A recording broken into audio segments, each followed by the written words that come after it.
El tema del espacio, el territorio y la espacialidad es un tema que ha ocupado mucho espacio y mucho debate y muchas discusiones en los últimos tiempos. Especialmente la definición y la diferenciación entre una cosa y la otra. En esto hay una serie de autores latinoamericanos que hace un par de décadas han tenido una serie de posturas y un interesante debate.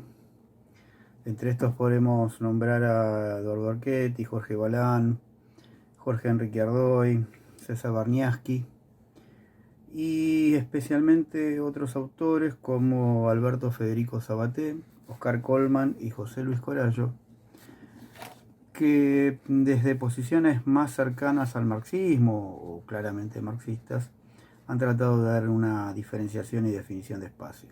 Dentro de estos últimos, Corallo, por ejemplo, define al espacio como una categoría constitutiva de los objetos físicos. ¿Sí?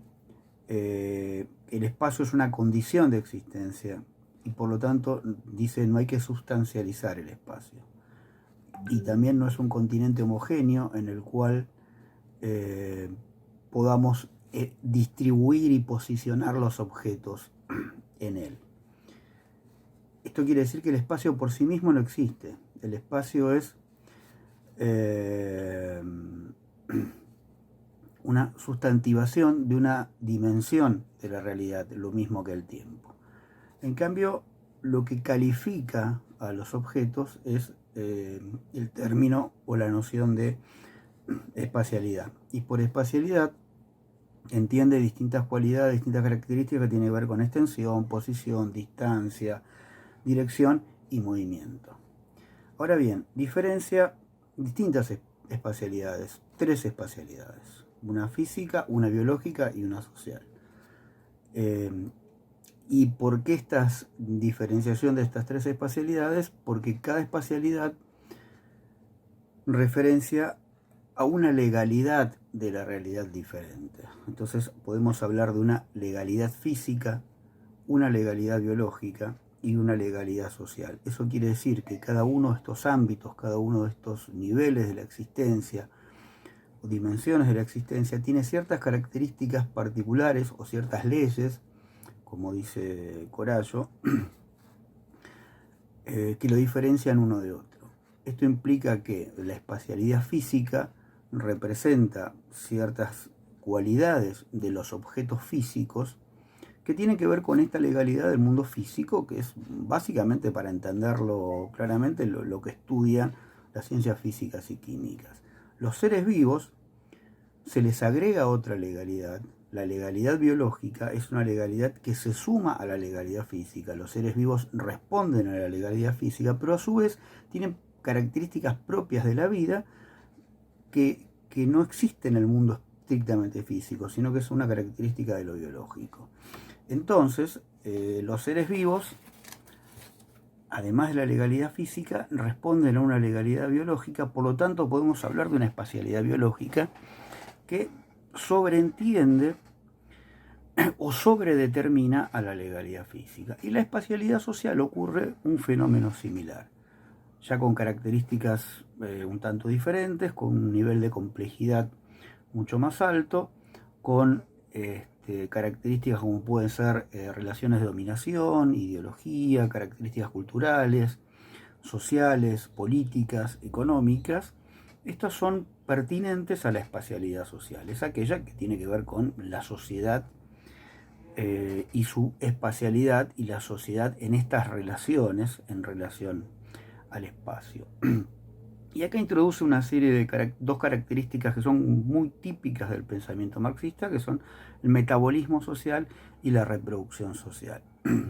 Un metabolismo que se diferencia del metabolismo en los ámbitos físico-químico y biológico, por eso se agrega lo de social, un concepto que viene del propio Marx. Marx nunca lo explicó demasiado, pero los marxistas posteriores lo han tomado, digamos,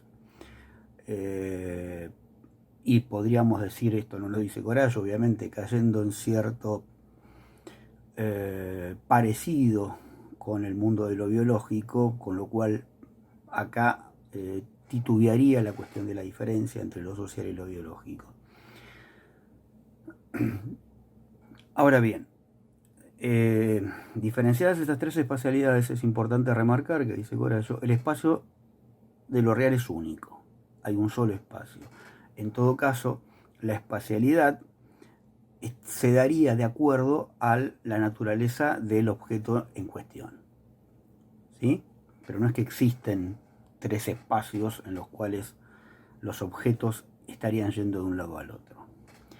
Bien, dado estas definiciones de espacio y de espacialidad, otro punto importante en este análisis va a ser el de territorio y el de región. Y territorio, en lugar de entrar directamente a la definición de territorios, define lo que es la configuración territorial, que es la distribución de un conjunto de objetos físicos sobre el territorio. Están haciendo referencia acá a una referencia justamente geográfica de la superficie terrestre, ¿sí? Y el territorio, entendido en términos de agentes, medios y las relaciones sociales, Corallo lo denomina ámbito territorial. ¿Todo esto para qué sirve? Para después poder definir qué es región. Y la región es un dominio territorial particular de una relación social. Es decir, que la región comprende un sustrato, un soporte físico, a su vez con todo el aporte de lo biológico, pero una región se define en términos de las actividades de la sociedad humana, de las relaciones sociales, y es una determinada configuración territorial. ¿Sí? Que las relaciones sociales internas en ese espacio, en esa espacialidad, me van a definir qué es una región y qué no. Y para ir ya cerrando lo que va a ser Corallo, y acá otra vez vemos claramente su raíz marxista, por lo menos en aquellos años, en los años 80, hoy en los últimos años ha variado un poco su mirada, analiza la espacialidad en relación a los procesos de acumulación. Y para esto va a definir básicamente que las espacialidades, se pueden entender las distintas espacialidades de acuerdo a la división del trabajo, y que la división del trabajo va a tener una distribución espacial diferencial, y así es como podemos entender la relación entre procesos de acumulación y territorio y región. Estas regiones se van a caracterizar, entre otras cosas, por esta diferente división del trabajo. En síntesis, lo que tenemos acá es un tratamiento, un análisis, una definición de espacio, espacialidad, territorio y región, mucho más rico que un simple entendimiento como un soporte físico, donde lo único que hace es contener a una serie de objetos físicos, biológicos y químicos, y sociales, y le da un sentido mucho más rico y más complejo a la noción de espacio.